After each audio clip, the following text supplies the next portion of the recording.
فلولا إذا بلغت الحلقوم وأنتم حينئذ تنظرون ونحن أقرب إليه منكم ولكن لا تبصرون فلولا إن كنتم غير مدينين ترجعونها إن كنتم صادقين فأما إن كان من المقربين فروح وريحان وجنة نعيم وأما إن كان من أصحاب اليمين فسلام لك من أصحاب اليمين وأما إن كان من المكذبين الضالين فنزل من حميم وتصلية جحيم إن هذا لهو حق اليقين فسبح باسم ربك العظيم তোমরা যদি কারো অধীন না হয়ে থাকো এবং নিজেদের এ ধারণার ব্যাপারে যদি সত্যবাদী হয়ে থাকো,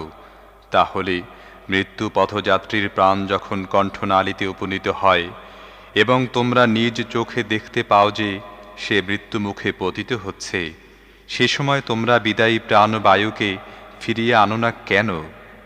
সে সময় তোমাদের চেয়ে আমি তার অধিকতর নিকটে থাকি, কিন্তু তোমরা দেখতে পাও না।